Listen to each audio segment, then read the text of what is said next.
Bonjour à tous et joyeux mois des fiertés. Quoi de mieux donc en cette période de célébration des minorités sexuelles et de genre de vous proposer une petite sélection de films traitant de la communauté LGBT. J'ai quand même essayé de varier les genres et les styles parce que les métrages sur ce sujet, il y a de quoi se taper une bonne petite dépression. Je ne vais cependant pas parler des films les plus évidents, ceux qui reviennent régulièrement ou ont été récompensés. Je me contente de les citer, Brokeback Mountain, Moonlight, Call Me By Your Name et les autres films de Guadagnino Queer et le génial Challengers, Philadelphia, Mulholland Drive, Portrait de la jeune fille en feu, Dallas Buyers Club, Mysterious Skin, Emilia Pérez. Je sais qu'il y a des reproches faits concernant la représentation de la transidentité dans le film de Jacques Audiard. Sujet long et complexe, perso je l'adore. Je ne reviendrai pas non plus sur des films traités lors de précédentes vidéos, notamment dans mon top 2025, à savoir La Pampa, Twinless qui était 14e, Les Indomptables 11e, Cervantes avant Don Quichotte 8e, et Enzo qui était aux portes du podium. Pareil pour 8 femmes que j'abordais dans ma vidéo des 6 mois. Et si vous désirez encore plus de propositions, j'ai créé une liste Letterboxd avec une centaine de films, je vous mets le lien en description. La clause dans mon contrat m'oblige cependant à parler de 2 films qui sont dans mon top 5 de tous les temps, à commencer par Pride. Aussi traité dans la vidéo des 6 mois, Pride raconte l'histoire vraie de comment une association LGBT va venir en soutien d'un petit village anglais de mineurs lors de leur grève durant les années Thatcher.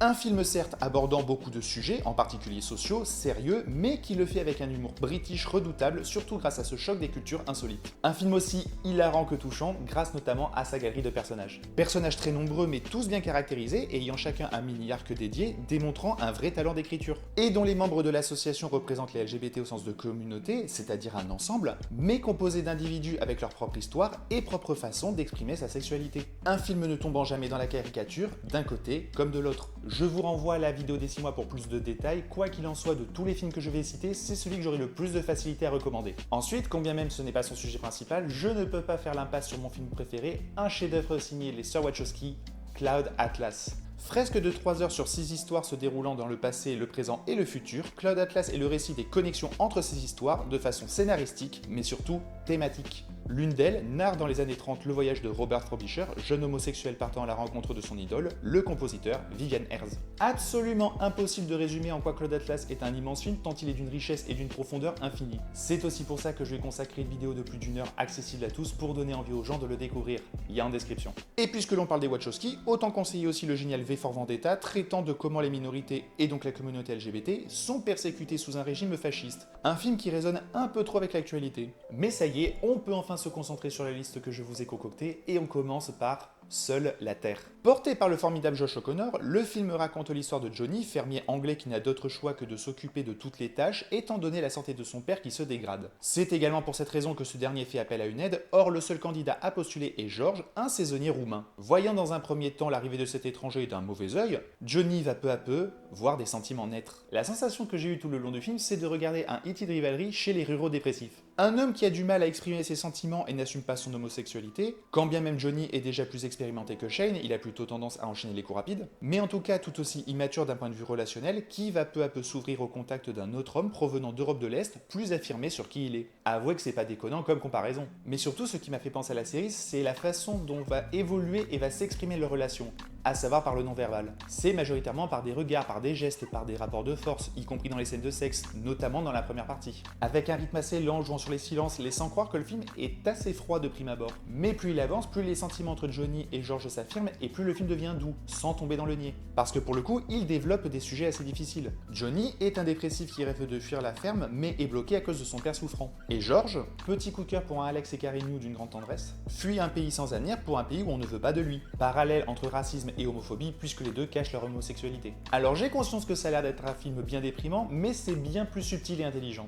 La relation entre les deux hommes est vraiment belle, le duo d'acteurs a une vraie alchimie. Et même lorsque j'en aborde des questions comme le coming out, cela se fait toujours avec beaucoup de douceur. Je pense notamment à tout ce qui entoure la grand-mère de Johnny. Ne soyez pas repoussés par son apparence un poil hostile, je vous assure que vous ne le regretterez pas. Pour le film suivant, vous allez croire que j'ai une obsession pour les Wachowski et vous n'auriez pas tort, puisque l'on va parler de Bound. Le film des sœurs raconte la rencontre entre Violette, femme plantureuse, jouée par une Jennifer Tilly qui prouve qu'elle ne se résume pas à la fiancée de Chucky, maîtresse d'un truand spécialisé dans le blanchiment d'argent, et de Corgi, plus garçon manqué et ex-larde pour vol, qui s'occupe de restaurer l'appartement voisin. Un coup de foudre qui pousse le couple à mettre en place tout un plan afin de voler l'argent du fiancé, afin de s'enfuir ensemble et démarrer une nouvelle vie. On va commencer par l'évidence lorsqu'il s'agit des Wachowski, bien qu'il s'agisse de leur premier long, elles font déjà preuve d'une sacrée maîtrise. La photo est très belle, la mise en scène travaillée et joue tout comme le scénario avec les codes du film noir tout en les modernisant, notamment dans la représentation de la femme. Violette a cette apparence de pin-up un peu idiote, mais bien plus maligne que ça, et Corgi, bien qu'ayant une allure plus masculine, elle porte un pantalon, fait des travaux manuels, etc., est montrée comme extrêmement sexy par son assurance. Deux femmes opposées qui pourtant se retrouvent sur leur ressemblance. Désirables pour le spectateur et l'une pour l'autre, l'alchimie fonctionne parfaitement entre les deux actrices,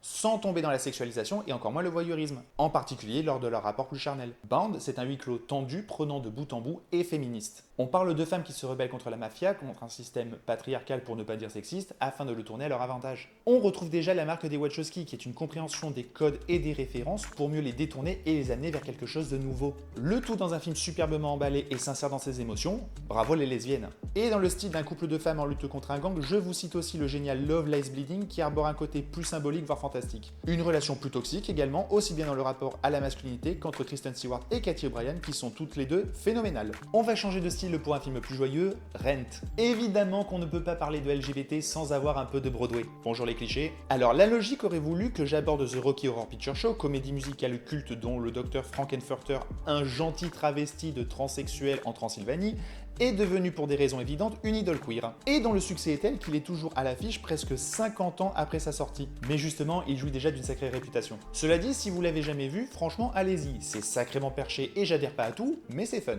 Rent est un film de Chris Columbus adapté de la comédie musicale du même nom, créé par Jonathan Larson. Un nom qui vous dit peut-être quelque chose puisque Tic Tic Boom avec Andrew Garfield est dispo sur Netflix parle de sa vie. Et le métrage parle du quotidien d'une bande d'amis majoritairement issus de la communauté LGBT qui tentent de survivre entre leur quartier délabré, le loyer à payer et le sida.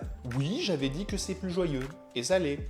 En partie. Rent, c'est avant tout l'histoire de personnes qui se débrouillent avec ce qu'ils ont, s'aiment, se déchirent, souffrent, mais vivent parce qu'ils n'ont que ça à faire. Et surtout peuvent compter les uns sur les autres, quelle que soit leur origine, genre ou sexualité. Bon, après, je vais être 100% honnête, Rent n'est pas un grand film non plus. Les chansons sont très cool, il y en a même 2 ou 3 qui restent en tête, je pense à Seasons of Love ou Take Me or Leave Me. Ça chante vraiment bien, vous pouvez apercevoir des visages familiers comme Rosario Dawson ou Idina Menzel, mais faut reconnaître que Columbus ne s'est pas emmerdé en ce qui concerne la mise en scène des numéros musicaux. C'est assez basique. C'est un joli film avant tout porté par son histoire et ses personnages, et de ce point de vue-là ça fonctionne. Il sait quand il doit être drôle et quand il doit être touchant. Parmi les films musicaux, c'est clairement pas celui qui revient le plus souvent, donc je tenais à en parler. Allez, cette fois c'est promis, parlons d'une vraie comédie avec Miss. Alex a toujours eu un rêve, devenir Miss France. Alors que sa vie n'est pas au beau fixe et particulièrement monotone, il décide de se lancer et s'inscrit au concours en tant que fille. Reste à s'assurer de faire illusion. Avec un sujet aussi casse-gueule, il y avait tout pour que le film se plante, et pourtant c'est un vrai petit coup de cœur. C'est drôle, c'est solaire et malgré quelques clichés, ça traite assez bien son sujet. Déjà pour ce qui est de la question du genre, Alex est gay et aime se travestir, mais il n'est pas trans, et le film veille bien à ne jamais faire l'amalgame. Cet autre Alex est surtout pour lui un personnage lui permettant de s'évader de son actuelle vie et de s'affirmer. Alexandre Wetter est d'ailleurs excellent dans le rôle. C'est un homme en perte de repère, il a perdu ses parents lorsqu'il était très jeune dans un accident de voiture, et il travaille dans une salle de boxe, lieu particulièrement masculiniste, voire homophobe. Ce qui est génial avec Miss, c'est qu'aussi fou que soit ce rêve, Alex va être entouré et accompagné pour garder son secret. Par les gens avec qui il vit, une bande hétéroclite de différentes origines qui sont une famille de substitution, dont Thibaut de Montalembert aussi hilarant que touchant en prostituée travestie, par un ami d'enfance dont la révélation se fait avec douceur et acceptation, mais aussi les autres Miss ou la productrice. Le film certes traite du rapport au genre, mais aussi de l'importance de la sororité dans un spectre large. Il y a aussi un début de critique sur la superficialité du concours Miss France, mais vu que les acidités liées dans le film, vous vous doutez que ça va pas très loin. Alors on pourrait reprocher au film d'être un peu trop naïf sur certains points, mais vu que ça s'inscrit dans une comédie populaire et feel good, j'ai pas vraiment envie de lui en tenir rigueur. Retournons à la dépression avec un film sud-africain, Mofi. Nicolas, promis c'est pas moi, 16 ans, doit comme tout jeune blanc accomplir son service militaire durant 2 ans. On suit donc son parcours dans un univers violent et raciste où il doit cacher son homosexualité.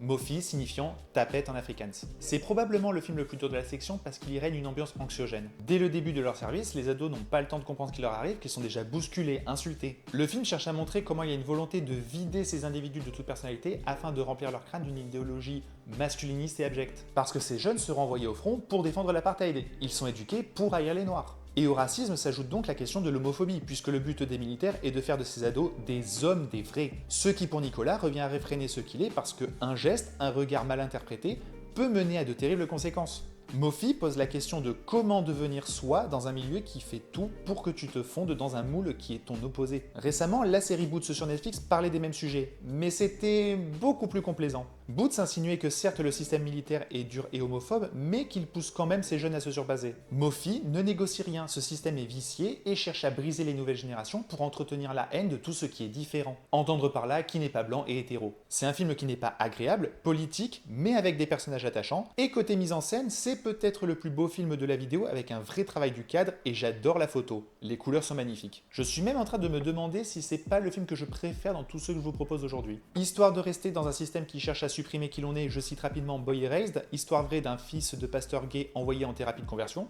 Moins subtil et plus tire-larme, mais c'est pas mal. Et j'avais hésité à développer plus sur lui, mais il fallait bien faire un choix et il a eu plus de visibilité, notamment en remportant la Queer Palm en 2024, l'excellent 3 km avant la fin du monde. Dans un petit village roumain, Adi est agressé et ses parents vont immédiatement porter plainte. Pourtant, lorsque ces derniers apprennent que c'est parce qu'il est gay, tout le monde cherche à le dissuader de continuer les poursuites. Un film suffocant sur l'homophobie banalisée, j'ai passé un affreux moment dans le meilleur sens du terme, vraiment je vous le recommande. On va revenir à un peu plus de douceur en partant du côté de la Flandre avec Young Hearts. Elias, 14 ans, vit une petite vie tranquille entre sa famille, dont son père qui tente de percer en tant que chanteur, ses amis et sa petite copine. Mais le jour où Alexander, venu de Bruxelles, emménage en face de chez lui, il comprend ce qu'est réellement tomber amoureux et doit faire face au chaos intérieur provoqué par ses émotions naissantes. Si vous avez déjà vu beaucoup de films autour de la découverte de la sexualité ou le coming of age, il y a des chances que vous soyez peu surpris par Young Hearts. En soi, il n'invente rien, il reprend même pas mal de poncifs du genre, mais ce qu'il fait, il le fait avec énormément de tendresse. Il y a une vraie alchimie entre les deux gamins, les acteurs sont d'ailleurs excellents pour leur âge. J'aime qu'Alexander, lui, assume son homosexualité. Il dit dès le départ qu'il avait un petit ami à Bruxelles. Du coup, la question n'est pas est-ce qu'il est gay, est-ce que je dois tenter un truc, etc.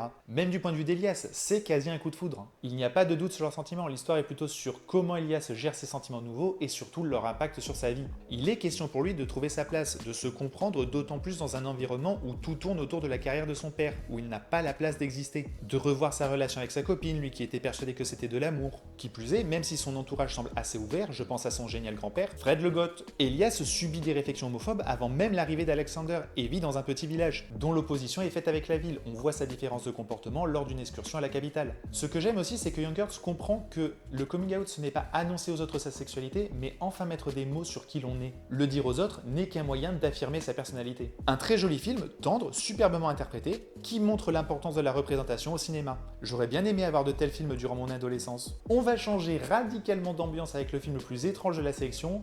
Parlons de Plagiarism. Demir se réveille amnésique dans un appartement avec un homme extrêmement attirant, Andrew, qui dit être son colocataire. Tandis qu'il tente de recoller les morceaux, les choses deviennent de plus en plus étranges. Alors obligé de faire deux précisions ici. Je suis plutôt partisan d'en dire le moins possible, surtout quand ça représente le cœur de l'histoire, mais je préfère prévenir, trigger warning. Si vous voulez plus de précisions sur les raisons, demandez en commentaire. Ensuite, j'ai pleinement conscience que Plagiarism n'est objectivement pas un si bon film. C'est pas très bien joué, le scénario manque un peu de rigueur, surtout vu le sujet, et on sent que James Degger, à la fois réalisateur, scénariste et acteur principal, n'a pas complètement digéré ses références tant elles sont trop dans ta face. Cependant, c'est bien aussi parfois de regarder des films de moins bonne qualité, et ça n'empêche pas Plagiarism d'être une proposition intéressante. Plagiarism, c'est la perte de repères et quête d'identité d'un jeune homme que l'on sent mal dans sa peau, peu sûr de lui. On suppose aussi avec des troubles alimentaires.